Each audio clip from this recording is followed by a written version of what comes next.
Welcome back to Oblivious Maximus for another episode. I'm one of the hosts, Aaron. I'm the other host, Ben. How you doing today, mate? Great. How are you? Yeah, good. We recorded a podcast yesterday. We did. And on the way here, we saw a dude wearing a faded as fuck I Exist shirt. Yep. Should have yelled out at him. Fuck, the show's on at the tote, dude. Get a new shirt. Can't. Speaking of I Exist playing at the Tote, I've got Canberra Goats, Thantu Thikha here with us. Welcome, boys. Appreciate you coming into the studio. Thank you for having us. Yeah, this is awesome. Yeah. Awesome. I think we were Ben and I were talking about it yesterday. Obviously, everyone that I'm friends with from Canberra, you guys know because you live there. Yep. And I live here now, obviously, and have for many years. And but I still, like, when people ask me where I'm from, I just tell them I'm from Canberra because it was like my formative years were spent being from there, even though I have definitely lived in Melbourne for longer now than anywhere else in my whole life. But my first like understanding of you guys and your band and stuff was just being passed on from my mates in Canberra who were like, you know, and you are both adults, I'm aware of that, but for how old I am, the reference point was like, these kids are they're booking house shows. They've like reinvigorated Canberra Hardcore. So I think it's a crowning achievement for you guys and your friends who have seemingly like restarted something that was maybe laying dormant for a little while. How does that feel? It's pretty sick, to be honest. Like, I'm just grateful that we can sort of keep shows going and get our mates to start bands and you know, keep it, you know, sustainable and, you know, just keep supporting each other. Yeah. Was it like a conscious thing for you guys? Or were you just like, fuck, we just need this to happen? Well, do you want to? Well, I remember, oh God, it would have been like 2 years ago now. Mrat was just like, oh, I really want to go to a house show. Like because we went to school every day at school. It's like, I really want to go to a house show. Just one day he's like, you know what? I'm just going to book one. Yeah. And That's how you do it. Yeah, Pretty much. Like, going to shows for a bit before that. And I just know like league spin and stuff. Yeah. There's like a big culture and history of house shows in Canberra. Yeah. But as far as I was aware, no one had really done like a house show in like the hardcore scene for a minute. Yeah, I bet. So I was just like, oh, you know, it'd be cool.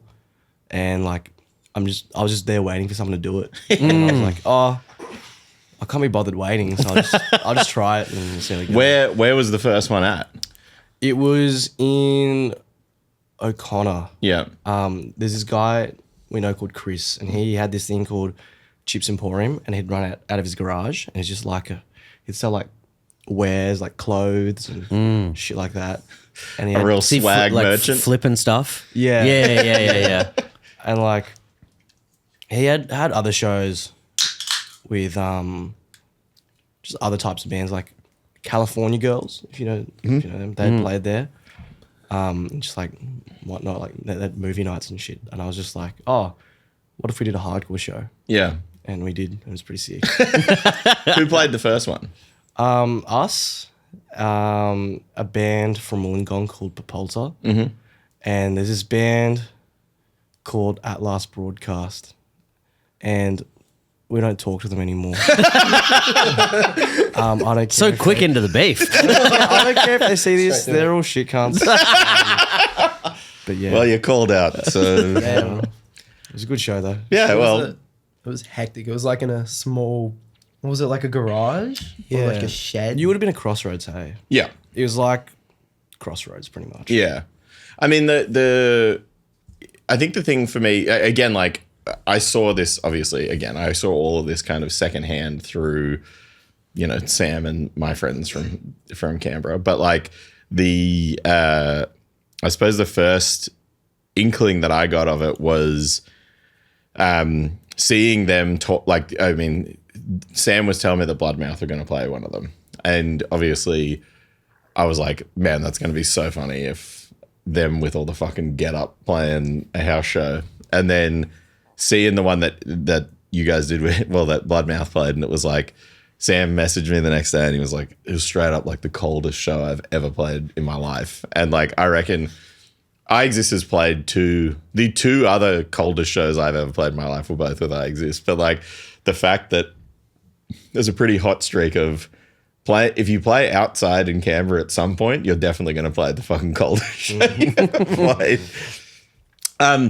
But so I guess the other piece of lore for you guys is that Leakspin was a teacher of yours. Is that accurate? He was both our. I think he was your science teacher. I had him briefly when he was on practical, like placement. Yeah, I sure. didn't have him after that. What were the signs that he was a corpsman? Like was there anything that stuck out that you're like? I'm gonna be honest. When he was my science teacher, I just thought he was like a really goofy dude.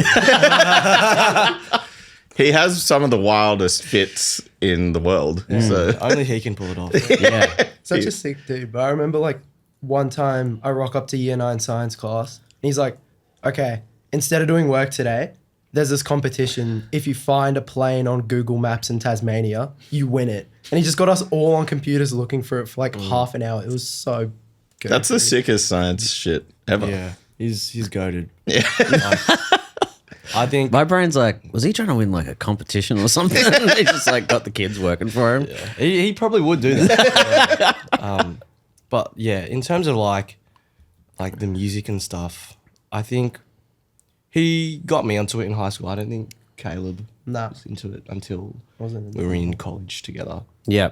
But I was listening to heaps of like Rage Against the Machine in year 9. Normal high school. Yeah, but behavior. before that, obviously, Black Sabbath for about 3 years straight. Yeah. You know, but he was like, oh, you would probably like these bands. And he showed me like, Foundation was one of them. And then like a more recent band, Magnitude. Yeah. He gave me a bunch of shirts. And I was like, oh, this straight edge thing is pretty cool. I'll try it out. And he gave me like this whole playlist of songs. And like one of them that I really like was Dead Walk, like the Newcastle band. And then I only found out this year he actually crowdsourced that playlist. I looked back on his really? old Twitter and there's like, he put up like a tweet. It was like, oh, I need to put a playlist together for this student. Like what songs should I add? Oh man, that's so funny. That's so awesome. That's incredible. Yeah, it was so dope. And then I don't know, since then we've just been mates, I guess. Yeah.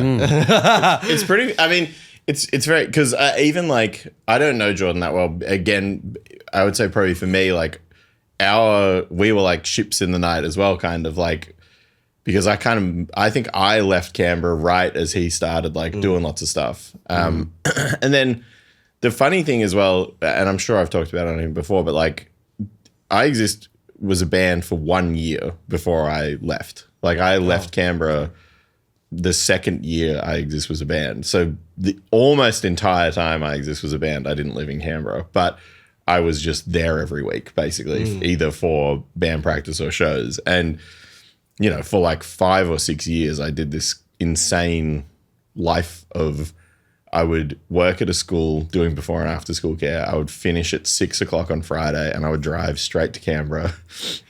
I would get to my mum's house at like 1 or 2 in the morning, go to bed, then either have band practice all day the next day or play a show or whatever, then wake up the next morning on Sunday, drive all day back to Melbourne and go to work at 7 a.m. on Monday morning. And it was like, and recently, like very recently, someone, I can't remember, it was at the Tote or something, someone was like, yeah, so did you move here recently? And I was like, yeah, like 15 years ago. Just that's how long I've been here for.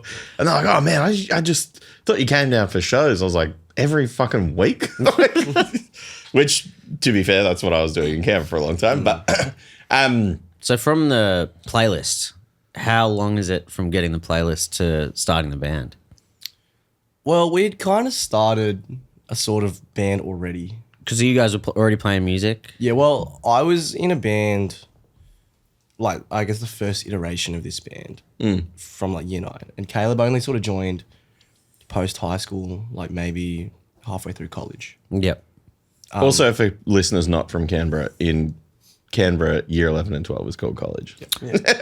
All right. I thought you guys were like USA Jocks. Continue. Sorry, I think of a bit of Canberra reference point there. But yeah, we were sort of just jamming, like no real style in particular. Just like we did fucking Metallica covers, Sabbath covers, Rage. Like what more could you want? That's the definition of the high school band. Having But that's like 5 homies who all listen to different stuff, and you got to do a cover for each of them. yeah. But it's like the Black Sabbath thing. It's like, yeah, my dad just played heaps of Black Sabbath when I was growing up. Yeah. I'm like, This okay, is now I awesome. listen to fucking grindcore. Yeah, but like it wasn't even 5 of us. It was just two cunts. Yeah. Just playing covers, and then we ended up playing a couple shows with me and this other drummer, and then we parted ways, and then got Jamie, our other drummer, who's not with us at the moment. He's alive. He's alive.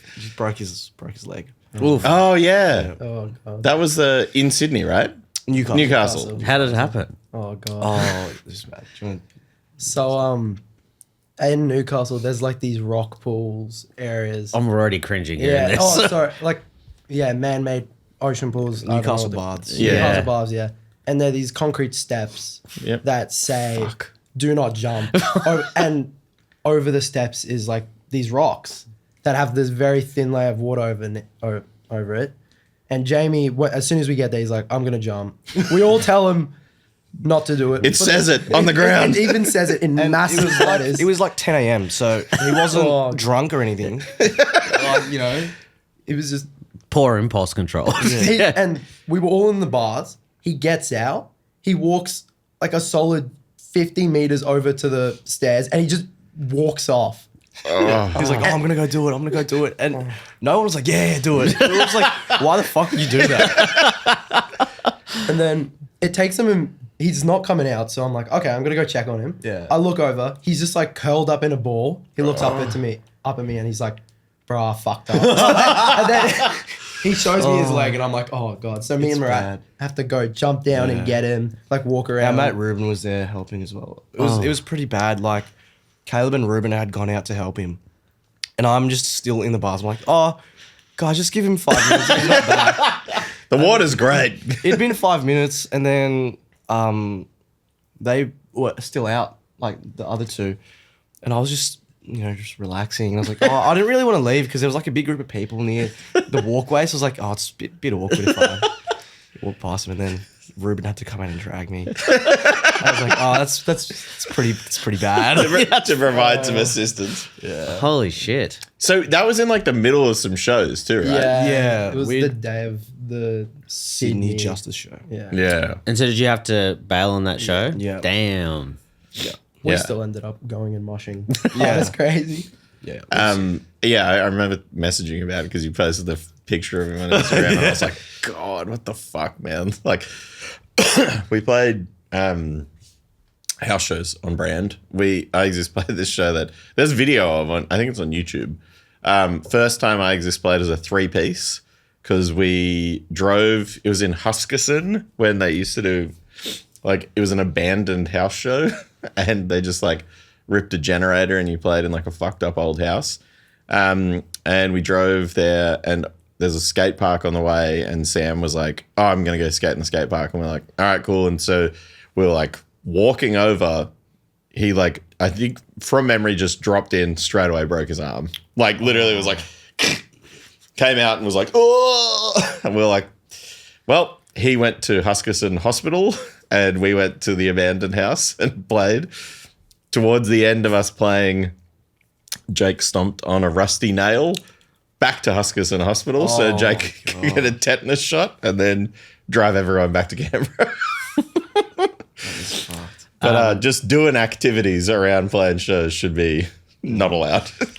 So who's filling in for these runner shows? Our mate Riley, he plays in a couple of bands from Canberra. He plays in Highland Light and Step to Me, and a new one with Caleb called Natural Born Killers. Sick. Yeah. Yep. You guys are just riffing all over the place now. Playing That's the way. that's Canberra for you. So you guys are playing Black Sabbath, Rage Against the Machine covers, Of course. and then how did it go from that to Thantu? It took a really long time to sort of develop the sort of sound we wanted, I guess. We were just experimenting with a lot of different styles. Like the demo is all over the shop. There's a fucking 5-minute song with a drum solo. You got to do that though. Yeah. So one step back. How old are you when it becomes Thantu, actually, as a band? I would have been 15 or 16. Okay, so you're actively still in school. Yeah. I want to say 15. We were sort of, Jordan was asked by like the Kid Presentable guys. He's like, hey, we want to put a show on.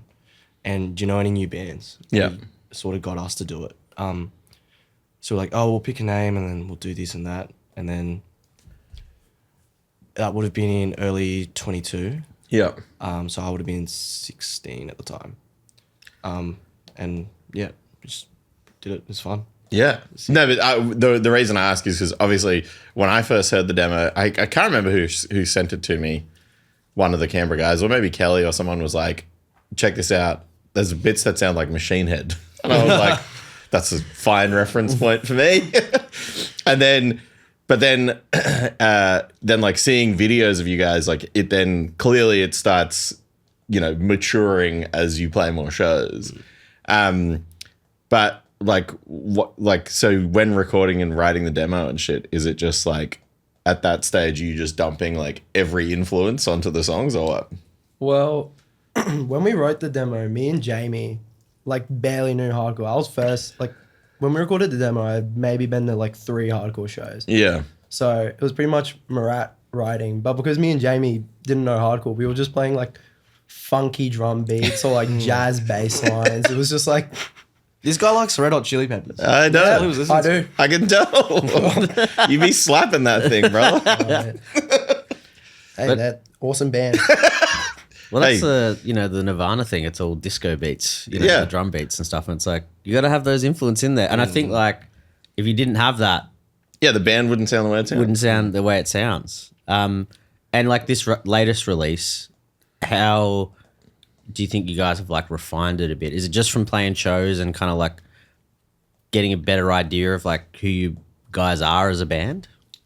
I reckon, yeah. Like we wrote the EP over like a year-ish after the demo. So me and Jamie had been going to a lot more shows and I'd like learn moshing, learn all these old school awesome bands, like what hardcore more was about. So I had a better understanding of, I guess, how to write hardcore rather than aggressive funk. I think it's I think it's also when we were recording, like we recorded with Callum from Honest Crooks. Yeah. So he really like helped us and was like, oh, you should do these bits and these bits. And I think he helped us define it by saying that we're not really a hardcore band. We're a heavy metal band that plays hardcore shows. Yeah. Yeah. So that I think that really spoke to me at least. Because a lot of our influences on that record, I suppose, are like 2090s, like edge metal, like 8000 sort of thing. Yeah. But then also still like all that new metal stuff, like Nail Bomb and all that sort of shit.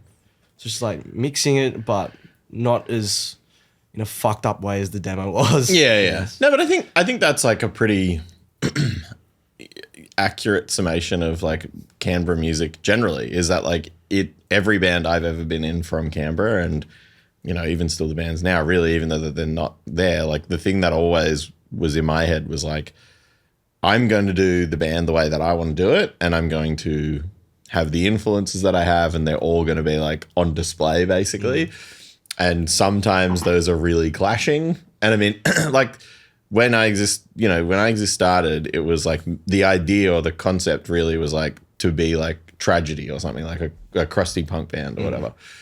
And then I wrote like one stoner riff, and Murph was like, we need more of that. Like, we gotta have that in every song. That's the best song. And I was like, all right, I love that. Like, that's actually what I listen to all the time. So we'll start putting that in. And then, 10 years later, the band is essentially like a stoner rock band. Like, that's the curve it took. But every band, I think, like even our slow burn, we were kind of a mess of influences. Like the first photos of us playing, I got long hair and I have 2 kick drums and shit. And we're playing like straight up melodic hardcore. Like why do I have that? Like, well, it can be kind of, someone saying like you're a heavy metal band, but you're in the hardcore scene. It's kind of like a bit relaxing in a way where you can be like, oh, we don't have to, because it's like you can be part of the scene.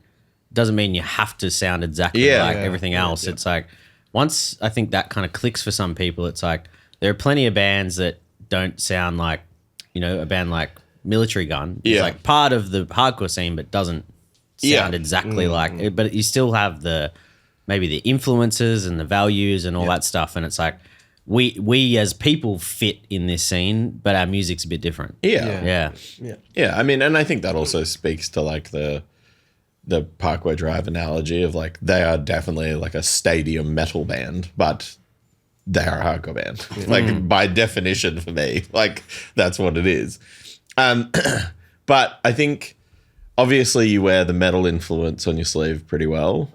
First time I saw you actually play, you opened with Hellraiser by Ozzy Osbourne, and I told both of you that it was like the sickest thing I'd ever seen.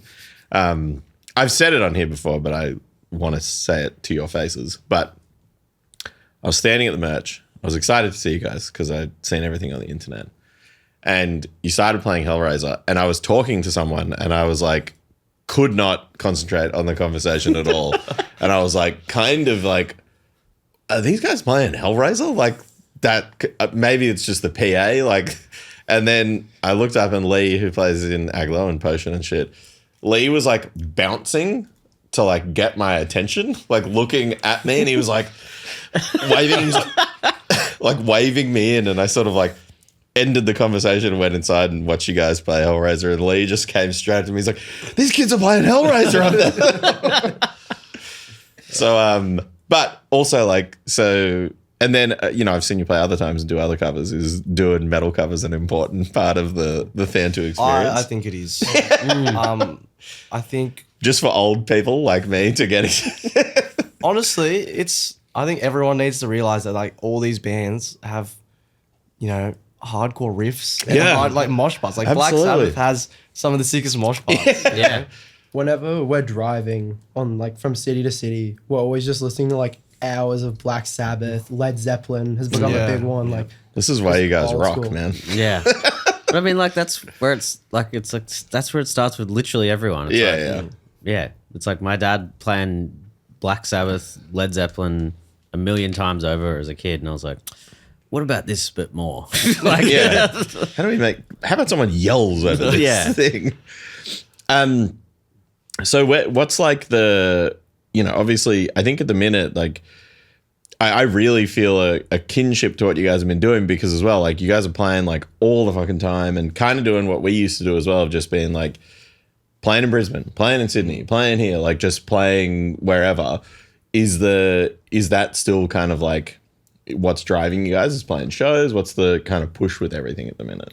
I think it is just like playing shows, but also for us, a lot of our close friends don't live in Canberra, so it's sort of like an excuse to, go away and see them and hang out. Yeah.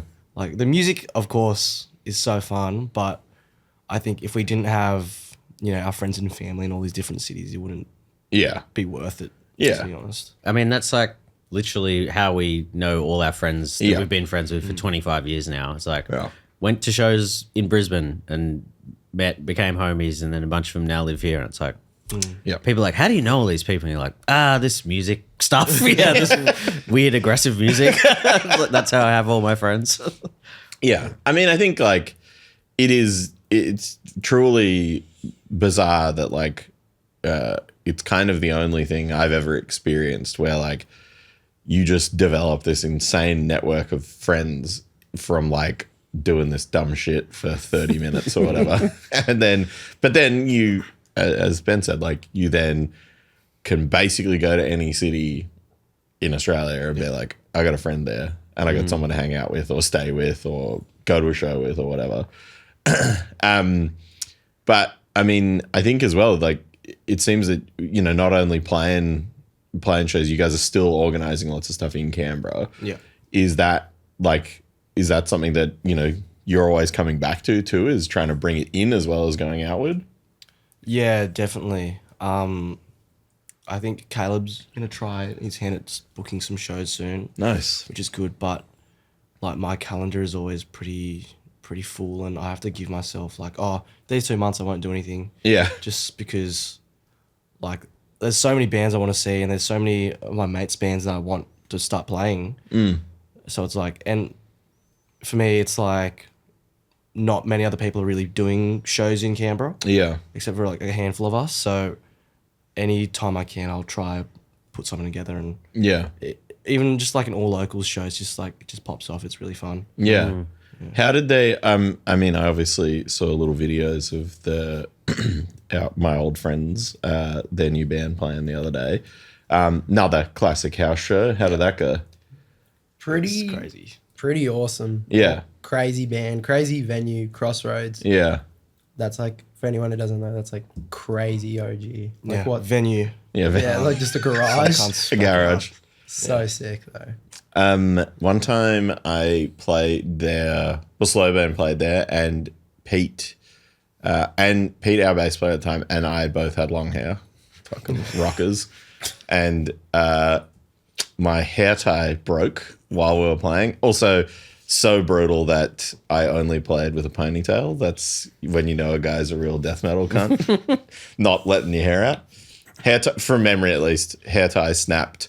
And I like went home and I was like, I'm cutting my hair. Can never do this again. Playing a house show with long hair, playing drums at a house show with just all my hair going myself. I was like, I've had enough of this bullshit. I'm a melodic hardcore guy now.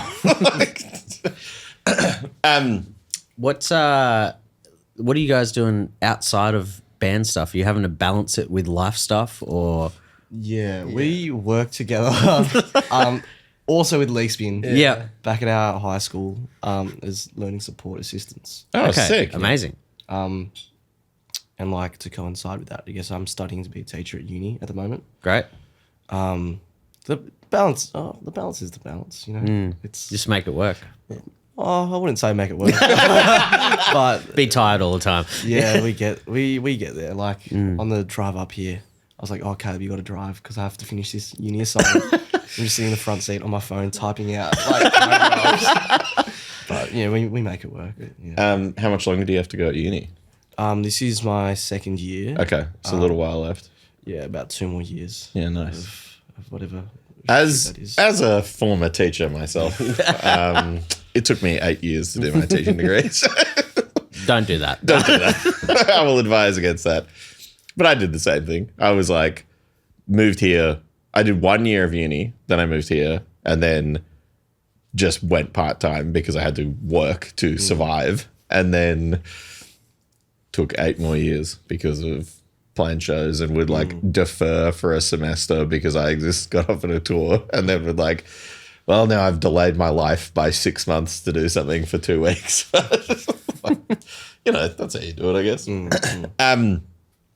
What's it like being, do you feel you're in a position to then pass on what Leak's been passed on to you to younger children at school now? Yeah, it's pretty weird. Like we have kids from work rocking up to these shows, and we booked their band on our release show. That's so They have sick. this band called Peacemaker. Yep. And these guys are like 14 or 15, and they did a TUI cover. That rocks. So I wish I knew that band, you know, when I was their age. And Yeah. I feel old saying this, but I'm not that old, I guess. You're Mate, team, mate. the second a person younger than you comes to a show, you feel like an absolute grandpa. I can tell you. When I first met Zach from Bloodmouth, he told me he went to school with I have 2 sisters. One sister is 2 years younger than me, and then one is 10 years younger than me. And Zach was like, "Oh, hey, I'm Zach." And I was like, "Nice to meet you, mate, blah, blah, blah." And he was like, "I went to school with your sister." And I was like, "Oh, cool, Ellie." And he was like, "No, Claire." And I was like, "Fuck, you're 10 years younger than me." Like, to me, my little sister is very young, but like this man has a tattoo on his hand. Like, what's the Thantu vibe now? The EP's out, going sick. People love it. I love it. Ben loves it. It's great. Sam sings on a song. That's cool. Yeah. What's the vibe now? You're gonna write an LP? What's the intention? I think we're figuring it out. Like we're kind of just writing, but we're still trying to figure out whether we want to do a split, a promo. Like Yeah. it's kind of taking it as it comes, I guess. Yeah. Well, we have some ideas. Elliott Smith cover in there somewhere. Nice. Going the other way. Yep. How you got to do it? Show those influences, brother. Yeah. Now you're talking my language. Get the emo stuff, dude. I kind of just want to do I would love to do a cover album. That's a fucking awesome idea. Yeah. And then I think a couple of our mates have hit us up to do comps, which would be very fun. Yeah. Yeah. I love recording a cover. I hate working out a cover because I think a big thing for playing a cover at a show is for me is easy because it's just just play it how it is and yell over it or whatever. But the thing for me about recording a cover is the act of doing it always easy, but for me the hardest part is always figuring out how to make it. To me, a cover shouldn't just be you're playing the song exactly the same as Making it your own. Yeah. yeah. You want it to sound like your band, and that's one thing that I think because personally I'm not the way that I've always learned or I did music in school and I have understanding of that, but I never really learnt how to write music as just. I can't jam in a room with people and create a song. I have to do it at home and then present the whole thing. And the hardest thing that I find with covers then is I'm so bad at learning it and then changing it. I kind of have to write it myself as this piece of music and then pretend I've written it, even though it's just someone else's stuff.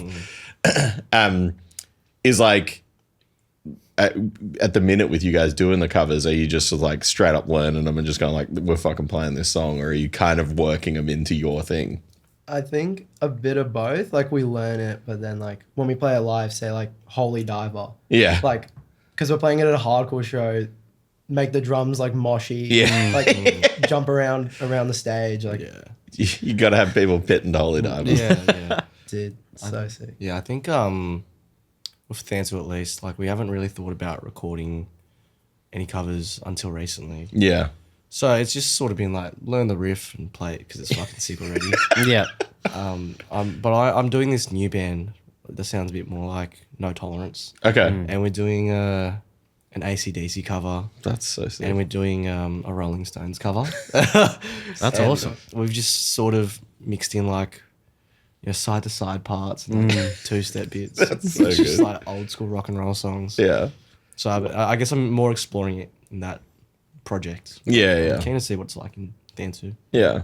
It's good that you guys are so open-minded in that sense, because so many people get locked in. It's it's got to sound like this, got to sound like that, and it's great that you guys are still yeah, we listen to all sorts of shit, so why not cover it? Why not borrow from here and there? It's that, and then you've created something really unique.